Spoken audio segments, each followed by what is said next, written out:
bashing, with Clinton's affair with Monica Lewinsky their main thrust. A one-hour appearance on Sunday on CBS's 60 Minutes kicked off the media extravaganza. In that interview, Clinton backed President Bush's invasion of Iraq, but said his timing to launch the war was wrong.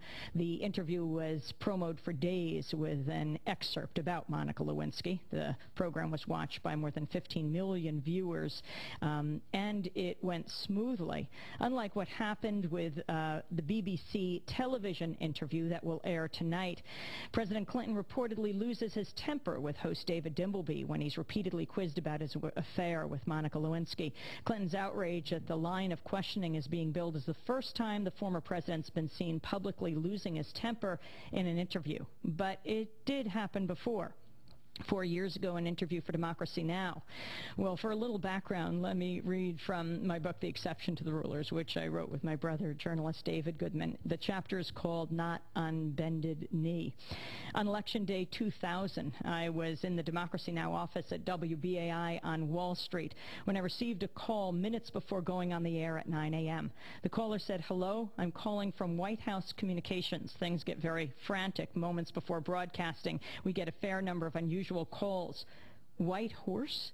That's the famous tavern in Greenwich Village where poet Dylan Thomas was said to have drunk himself to death. Even the White Horse has a PR agent? I thought they'd said White Horse Communications. Then the caller said, "The president would like to speak to me." I said, "The president of what?" We're on the air in less than a minute. "The president of the United States," they said. "Oh, please," I said. They said, "He'd like to call into your radio program." "Yeah, right," I said. "Whatever." I ran into the studio as the theme music for Democracy Now! Was playing. Our producers were Brad Simpson, a history grad student, and Maria Carrion. Maria had produced Democracy Now! For 2 years before moving home to Spain and had flown back just to help out for the election. That was supposed to mean 3 days, but this was the election of 2000. She ended up staying for 5 weeks, from the night before the election to the day after the final selection of George W. Bush. I could hardly tell Maria and Brad, as they were frantically putting the finishing touches on the election show, that the president was calling in, especially because I didn't believe it myself. But as the music swelled, I said, "By the way, that was the White House on the phone. They said the president might call in." "Yeah, right," Maria said, and I left it at that. Well, when Democracy Now! Finished, we were about to head out for coffee when someone began shouting from Master Control, "President Clinton's on the phone." Maria ran in, took the call, yelled for me to get into Master Control immediately. Gonzalo Alberto, the host of the Latino music show that follows Democracy Now! On Tuesdays, was at the control board. I ran into the studio and heard over the blasting Latino beat the disembodied voice of President Clinton saying, "Hello, hello, is anyone there? Can you hear me?" The faders on our microphones were all the way down. The music was all the way up. I practically dove over the Master Control board and pulled down the music, put up all our mics, and welcomed the president to WBAI.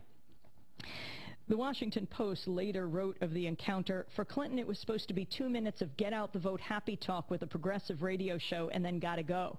Well, the story continued, "In this insider media age when oh-so-serious reporters measure status by access to the powerful, Goodman's the journalist as uninvited guest," wrote Michael Powell. "You might think of the impolite question, she asks it," and it went on from there. Well, let's go directly to the interview. There was no question this was President Clinton's voice, so we just launched in. Mr. President, are you there? I am. Can you hear me? Yes, we can. Yes. You're calling radio stations to tell people to get out and vote. What do you say to people who feel that the two parties are bought by corporations and that they are, at this point, feel that their vote doesn't make a difference? There's not a shred of evidence to support that. That's what I would say. It's true that both parties have wealthy supporters, but let me just give you the differences. Let's look at economic policy.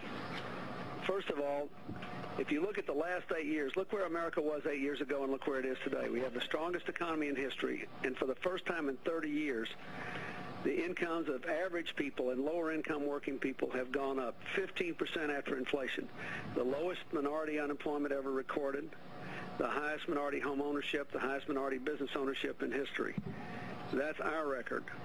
If you look at our proposals, what do we propose to do? We propose a tax cut that helps average people for child care, for long-term care, for paying for college tuition, for retirement savings. We propose to invest large amounts of money in education, health care, the environment, in our future. And we propose to keep paying down the debt because that keeps interest rates lower. What do the Republicans propose? A tax cut that's 3 times as big.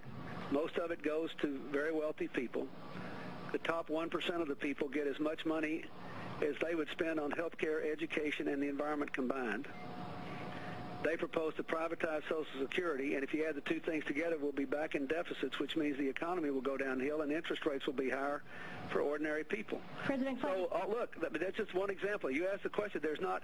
Right. Look at campaign finance reform. The Democrats are for it. The Republican leadership kills it. Well, let me just look at the environment. We got the cleanest environment in history, the best environmental record in history. The Republicans want to reverse our environmental record. So you can't give one example of where both parties are dominated by large corporations, and therefore there's no difference. The American people's lives are a lot better than they were 8 years ago. The truth is there's an ideological struggle between those who believe that the best way to grow the economy is to give more money to the wealthy, and the Democrats who believe that the wealthy will make more money if average people do better. President Clinton, since it's rare to get you on the phone, let me ask you another question. That is, what is your position on granting Leonard Peltier, the Native American activist, executive clemency? Well, I don't have a position I can announce yet. I believe there is a new application for him in there, and when I have time after the election's over, I'm going to review all the remaining executive clemency applications and see what the merits dictate. I will try to do what I think the right thing to do is based on the evidence. And I've never had the time actually to sit down myself and review that case. I know it's very important to a lot of people, maybe on both sides of the issue, and I think I owe it to them to give it an honest look-see. So part of my responsibilities in the last 10 weeks of office after the election will be to review the requests for pardons and executive clemencies and give them a fair hearing, and I pledge to do that. And you will give an answer in his case? Oh, yeah. I'll decide one way or the other. And finally, do you support a moratorium on the death penalty, given these studies that show how racist it has been, how it has been applied? I think in the case of, I certainly support what the governor of Illinois did, because there was clear evidence in Illinois that a lot of mistakes had been made.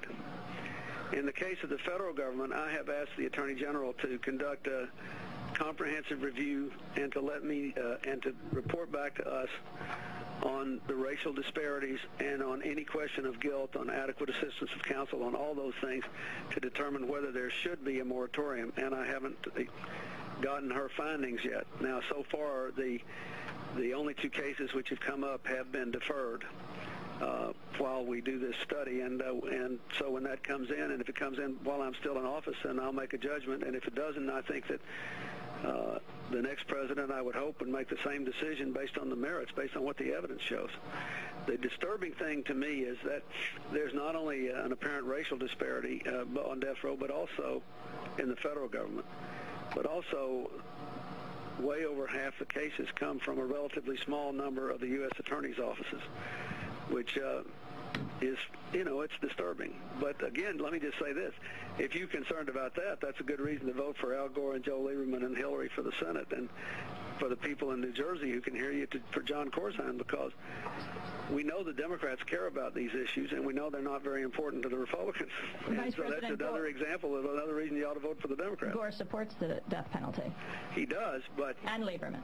Yes, they do. But there's a difference in supporting it and thinking that you would carry it out even if you thought the system was fundamentally unfair.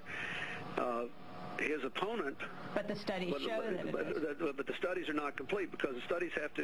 What the Attorney General is doing is not just looking at everybody that's been convicted, but everybody that could have been charged that wasn't. There's a lot more stuff that needs to be done, and it may confirm the initial view of who's on the death row.